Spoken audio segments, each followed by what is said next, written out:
इसके लिए लाई हूँ महापर्व छठ के बारे में। ये व्रत क्या है, कैसे किया जाता है, तो सभी को मालूम है, परंतु मैं ये बताना चाह रही हूँ कि ये जो महापर्व छठ है, ये पहली बात तो महापर्व क्यों कहलाता है, और महापर्व कहलाने के ही कारण ये भारतीय ज्ञान परंपरा का, मेरे हिसाब से तो मैं इसे हेडिंग दूंगी भारतीय ज्ञान परंपरा का संवाहक महापर्व व्रत छठ। और मैं इसमें ये बताना चाहूंगी कि ये जो जैसे जम्बूद्वीप, भारत खंड, आर्यभट्ट, अनादिकाल से जो सनातन संस्कृति है भारत की, वो चलती जा रही है, परंतु शोध का विषय ये है आज भी भारतीय ज्ञान परंपरा के अंतर्गत विज्ञान कहिए, धर्म, ज्योतिष, कुछ भी कहिए, ये एक ऐसी त्रिवेणी है और यह शोध का विषय है कि यह षष्ठी व्रत क्यों कहलाता है, कार्तिक महीने की छठी को ही क्यों किया जाता है, इसके क्या कारण है। चलिए हम इसकी शुरुआत करते हैं कि यह एक वैदिक कालीन व्रत है और यदि इसे देखा जाए तो ऋग्वेद में का जो पहला श्लोक है वहीं से ये शुरू होता है कि ब्रह्मांड में सूर्य ही है और प्रकृति का उपासक कह लीजिए, पूजा में कह लीजिए, सूर्य का बहुत महत्व है। यदि अपन इसे देखें कि इन्हीं सब कारणों से भारत विश्व गुरु कहलाया, तो इसमें भी इस पर्व के मर्म की कथा कहीं ना कहीं छुपी हुई है। और जो आज हमारी धर्म ये संस्कृति पहले कहीं सनातन धर्म के कारण सब जगह थी, परंतु किन्हीं कारणों से कुछ ही क्षेत्र हैं, उत्तर पूर्व झारखंड या बंगाल का एरिया, मध्य प्रदेश में भी कई जगह मनाया जाता है, परंतु एक समय था कि सनातन संस्कृति में सभी जगह था। तो ऐसा क्या कारण है कि बिहार से ही यह फिर से शुरू हुआ। यदि अपन देखें कि ये जो व्रत है ये प्रकृति के प्रति हम उसकी कृतज्ञता ज्ञापित करते हैं, सात्विकता का है, औषधीय गुण है और एक सामाजिक समरसता या एक सामुदायिक एकता हमें इस व्रत में देखने को मिलती है। यदि अपन ये देखें कि भारतीय ज्ञान परंपरा के अंतर्गत यदि इसका ये जो हम अपना जो प्रसाद बनाते हैं, इस प्रसाद में अपन यदि देखते हैं ठेकुआ बनता है, गेहूं और गुड़ का बन रहा है, इसमें अदरक का भी उपयोग हो रहा है, नींबू का भी उपयोग हो रहा है, मगर नमक वर्जित है। और सात्विकता इसलिए क्योंकि प्याज, लहसुन ये सब वर्जित है। इस व्रत में जो प्रसाद बन रहा है इसकी सात्विकता, इसका आयुर्वेद से जोड़ा जाए यदि इसका, तो इसका महत्व है। और यदि प्रकृति से देखा जाए तो फलों में भी देखा जाए। और यदि अपन देखें बांस की टोकनी, बांस के सूपक, इसका जो उपयोग है ये भी कहीं ना कहीं हमें अपनी भारतीय सभ्यता और संस्कृति से जोड़ता है। अब यदि इसे अपन देखें तो ये जो षष्ठी शब्द है संस्कृत शब्द से बना है षष्ठी, ठीक।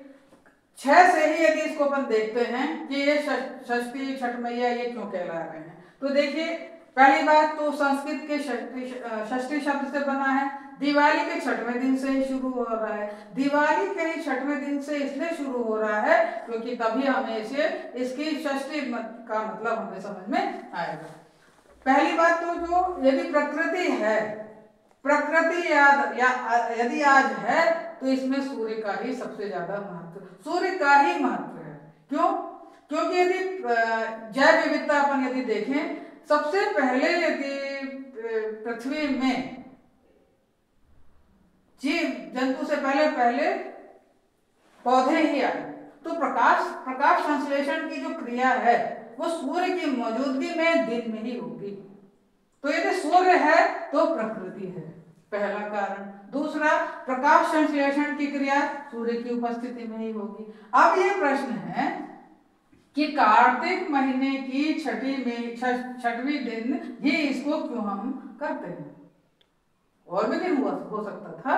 तो इसका कारण ये है, जैसे कि मैंने बताया कि ये जो छठ व्रत है इसकी धार्मिक आस्था भी है, और यदि अपन देखें इसका वैज्ञानिक कारण भी है, इसका खगोलीय कारण भी है। तो यदि अपन खगोलीय कारण देखें तो जैसे पृथ्वी अपने अक्ष पर घूमती रहती है, 23.5 अंश जो है अक्षांश देशांश वो घूमती रहती है। तो जो सूर्य है, सूर्य चंद्रमा अपने अक्ष पर धुरी पर वो घूमते रहते हैं, उसके चारों ओर पृथ्वी के वो चक्कर लगाते हैं।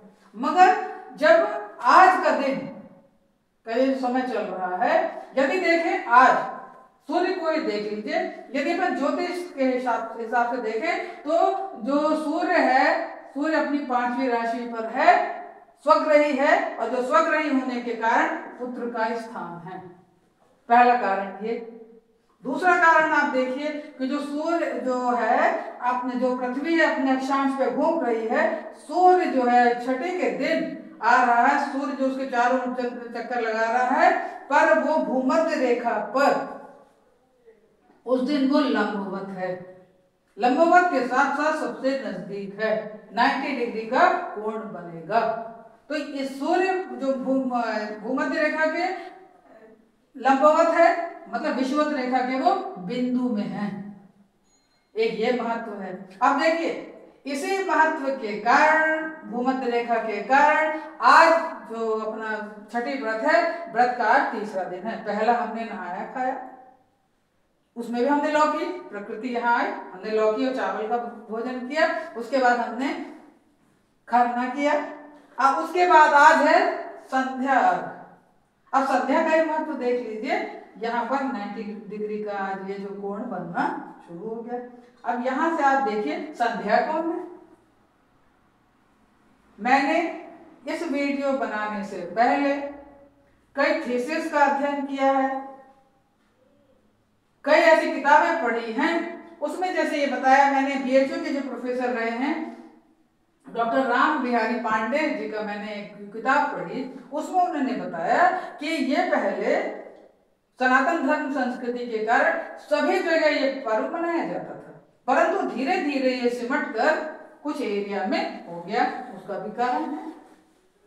ठीक, अब इसके बाद क्या होता है, ये जो शिव पुराण में कहा गया, एक चीज कही गई है कि शिव जी के तेज से एक ऐसा पुत्र उत्पन्न हुआ जिसके कि 6 मुख वाला पुत्र उत्पन्न हुआ, षण्मुख कहलाया, उसे कार्तिकेय नाम दिया गया। अब कार्तिकेय नाम दिया गया तो उसे जो 6 कृतिकाएं हैं उन्होंने पाला। कार्तिकेय की पत्नी का नाम है देवसेना, वो वृद्धावस्था का रूप है। तो इसमें ये कहा जा रहा है कि जो 6 कृतिकाएं हैं, ये 6 माई है, ये छठी मैया हैं जो इस पुत्र को का पालन कर रही हैं।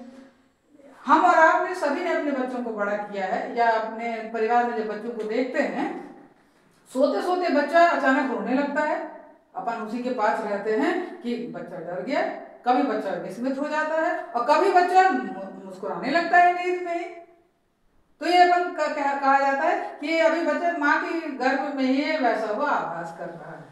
परंतु शिव पुराण में कहा गया है कि छठी मैया उसे खिलाती हैं।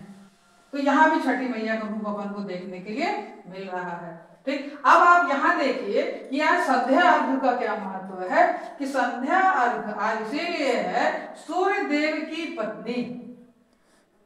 कहीं कहीं पढ़ने को मिल रहा है कि वो उनकी बहन है, नहीं, सूर्य की पत्नी है संध्या, और संध्या पुत्री है विश्वकर्मा जी की। तो विश्वकर्मा जी की जो पुत्री है, ये सूर्य देव के तेज को बर्दाश्त नहीं कर पा रही थी। वो अपने पिताजी के पास वापस पहुंचती है, कहती है मैं सूर्य के तेज को बर्दाश्त नहीं कर पा रही, मैं कैसे रहूं। उनके पिताजी ने उन्हें ऐसे उपक्रम बताए कि सूर्य का तेज घटने लगा। तो सूर्य का जब तेज घटा तो ये जो है संध्या जो है, संध्या ने तो ये जो तेज घटाया है तो बनी छाया। तो जब जैसे जो अभी सूर्य अपन अभी अस्ताचल में देखेंगे तो ये जो धीरे धीरे जब अर्घ के बाद जब रात हो जाएगी तो वो छाया का रूप जो है वो रात का रूप है। तो पत्नी जो है सूर्य की पत्नी, प्रिय पत्नी संध्या ने जब तेज घटाया है सूर्य का, तेज घटाने के कारण प्रकृति में संतुलन भी आया है और एक समरसता जो आई है, उन्हें संध्या के सम्मान के लिए छठ का जो तीसरा दिन है संध्या अर्घ हम बना रहे हैं। यदि संध्या नहीं होती तो तेज सूर्य का जो तेज है वो घटता नहीं। तो सूर्य के तेज को घटाने के लिए संध्या के प्रति कृतज्ञता ज्ञापित करने के लिए हम ये उनको अर्घ देते हैं। अर्घ पर मैं भी आऊंगी कि अर्घ सूर्य जब अपन अस्ताचल का अर्घ देते हैं तब क्या महत्व है, और जब हम उदयमान का देते हैं, जैसे ये उषा और प्रत्युषा, ये उषा मतलब भोर का, प्रत्युषा मतलब जो आज हम संध्या का अर्घ देंगे उसको। तो अपन ने ये देखा, और यार आज अपन जब संध्या में अपन जब अर्घ देंगे 5 गन्नों का उसमें हम सजावट में रखेंगे। 5 किसका प्रतीक आ गए, पृथ्वी, पवन, जल, आकाश और अग्नि, इसको भी हम प्रतीक मान के कर रहे हैं। ठीक, कोसी भरना, कोसी भरना भी समृद्धि का प्रतीक है, ताकि हम जो व्यक्ति गृहस्थ जीवन में है, जीवन में उसे आने वाली सभी सुविधाएं, सुख, शांति, ये सब मिल सके। ये हमें पूजा से ही मिलेगा, ऐसा कहा जाता है।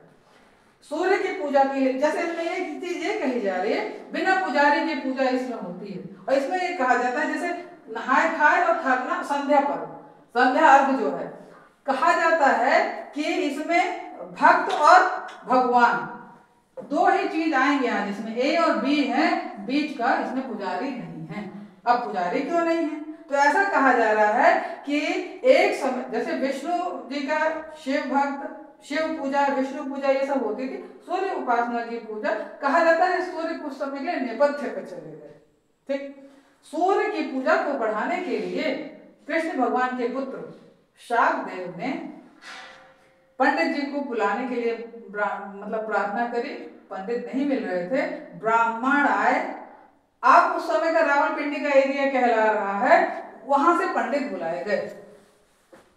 अरब देशों से उधर से पंडित तो आ गए, परंतु शाकदेव मतलब उस समय शाकद्वीप कहलाता था।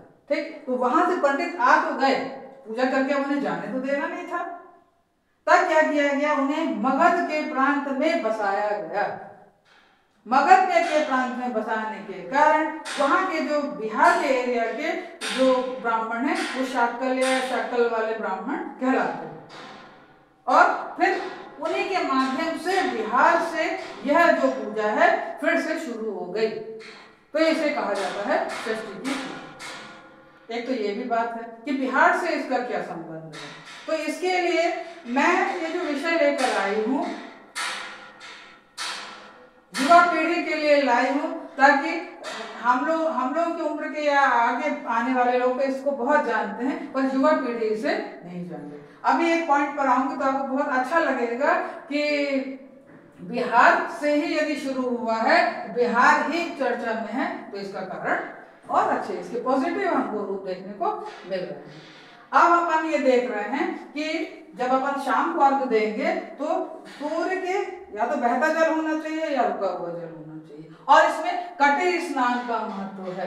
कटे में जब अपन अर्घ देंगे, कटे स्नान और कटे से अपन, और उसमें बताया गया कि अर्घ अपन ऐसे दे देते, बोले नहीं अर्घ का ये तरीका सही नहीं है। अर्घ अपन को कैसे देना है, अर्घ अपन को अपने कंधे से ऊपर करके ऐसे देना है। तो अर्घ का उन्होंने ये महत्व बताया, चाहे वो सूर्य अस्त के समय का उषा या प्रत्युषा।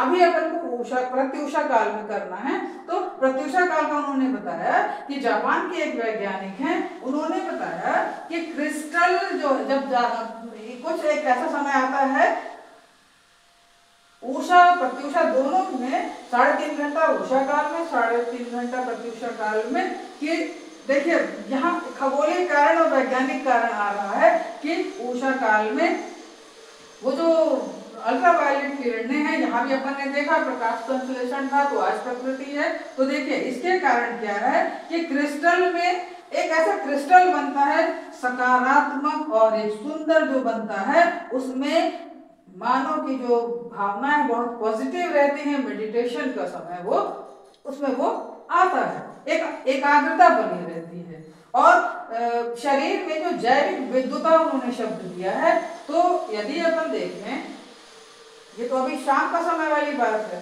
तब भी यदि अपन कटे स्नान करेंगे तो उन्होंने बताया कि ये जो आयुर्वेद में यदि देखा जाए तो जो जठराग्नि रहती है उसमें जो 6 रस हैं वो हमारे कमर के नीचे हैं।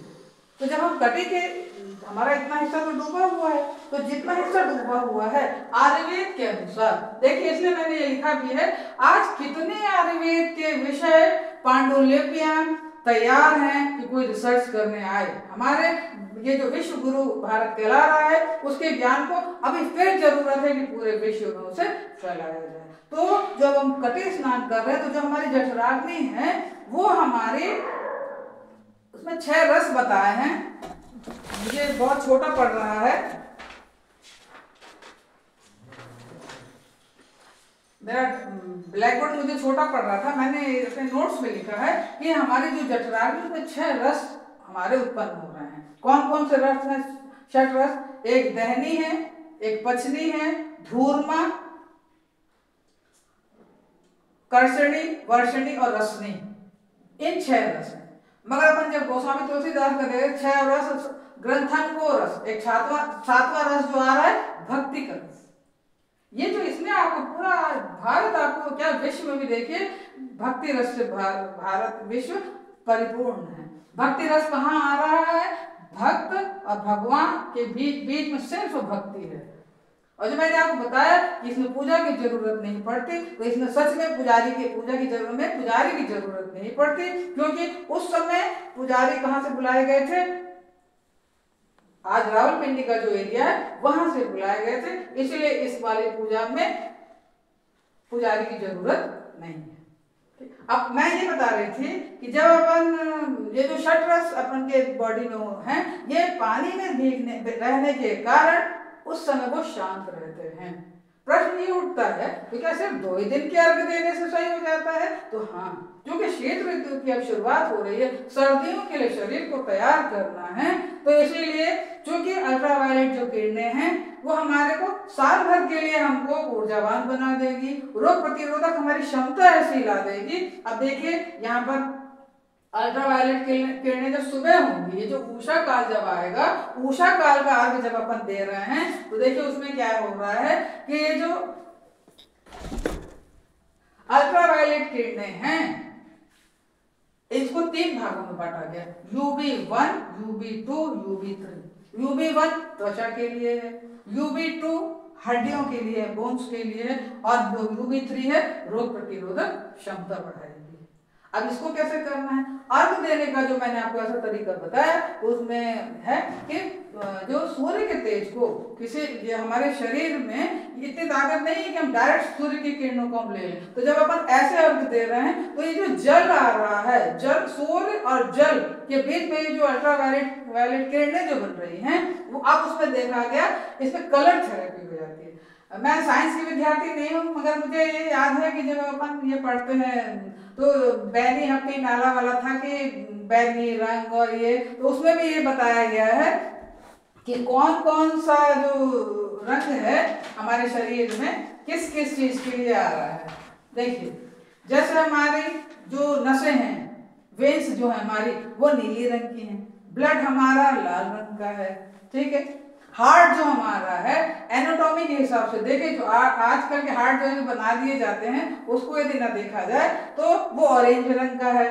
किडनी हमारी इंडिगो कलर की है, और जो लीवर है हमारा वो बैंगनी कलर का है। और ये जो हमारी ब्रेन जहां अपन चोटी कर रहे हैं ये हमारी ब्रेन मेडुला है, और उसमें 2-3 जहां अपन चोटी करते हैं, जहां पुरुष शिखा रखते हैं। और फिर एक चीज और आ रही है, जहां हम ये बिंदी हम लोग लगाते हैं, जब हम अपने भाइयों को टीका करते हैं या हम लोग खुद करते हैं या ईश्वर को लगाते हैं तो हम इस उंगली से करते हैं, तो इसमें भी ये जो है ये अग्नि का स्थान है। इस ऐसे करने से भी हमारे मस्तिष्क में आ रहा है। उसके बाद से नाक के इधर पर ये हम तो 2 कलर का 2 बताए जा रहे हैं कि जो ग्लैंड हैं, एक ग्लैंड आ रही है पीनियल ग्लैंड यहाँ, और एक आ रही है पिट्यूटरी ग्लैंड ये यहाँ।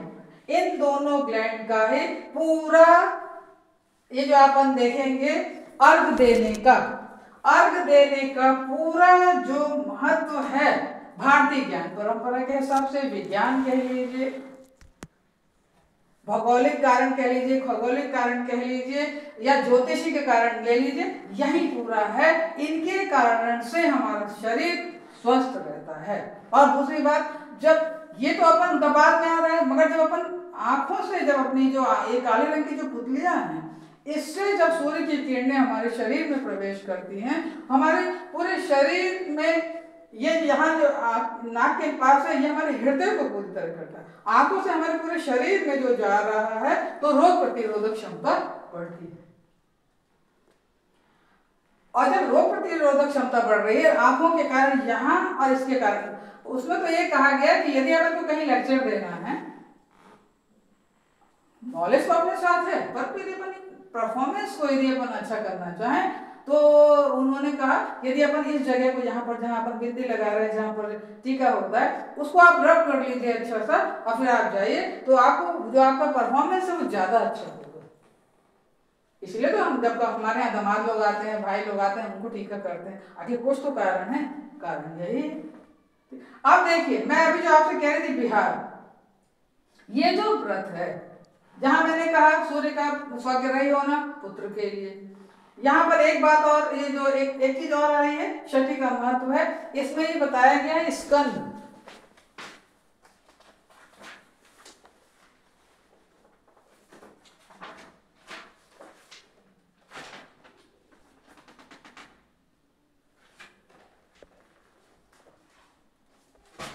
एक छठे का जो छठी महत्व है, उसमें यह है कि षष्ठी और सप्तमी दोनों का महत्व इसमें आ रहा है। षष्ठी में स्कंद का महत्व है और सप्तमी के दिन सूर्य का।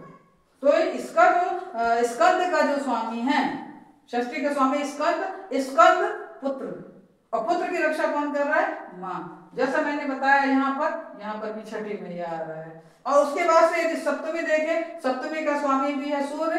अपन सूर्य उपासना से ही भरपूर है पूरा छठ पर्व। तो ये हमें आरोग्य दे रहा है, सुख दे रहा है, संपदा दे रहा है, स्वास्थ्य दे रहा है, सात्विकता दे रहा है। प्रसाद से लेकर के आप चारों दिन के महत्व को देख लीजिए। और उसमें ये एक चीज बताई गई, ये जो व्रत है, व्रत करने वाले परिवार को, व्रती को, व्रत की संतानों को मेधावी बनाता है, योग्यतापूर्ण बनाता है। इसीलिए वो कहते हैं ज्यादा आईएएस जो हैं बिहार से ही चुने जाते हैं। तो ये तो बिल्कुल सही। कोई भी आप, मतलब मोस्ट, मैंने आईएएस का नाम लिया, आप कोई सा भी आप देखिए तो आपको प्रतियोगी परीक्षाओं में उत्तर प्रदेश, बिहार के ही प्रतिभागी ज्यादा आपको सिलेक्ट मिलते हैं। और उसका एकमात्र कारण उसे छठ पर्व से भी जोड़ा जा रहा है कि बच्चे मेधावी होते हैं। अभी जब ये जठराग्नि वाली बात हो रही थी, तो उसमें जब मैं ज्यादा उसको पढ़ रही थी, तो उसमें ये लिखा था कि आजकल निसंतानता भी बढ़ती जा रही है, कि एक तो देरी से विवाह करना और कई अन्य कारण। परंतु ये मैं एक परंपरा कह लूं या क्या, कि पुत्र प्राप्ति के लिए भी इसे कहा जाता है।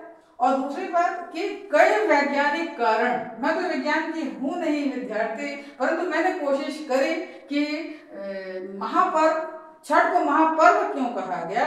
विज्ञान, धर्म, संस्कृति के मर्म को और इस त्रिवेणी को मैं तक पहुंचा सकूं, और इसी त्रिवेणी को समझने में बिहार प्रांत सर्वश्रेष्ठ है। इसीलिए बिहार प्रांत और उत्तर प्रदेश को, उत्तर भारत को बोला जा रहा है।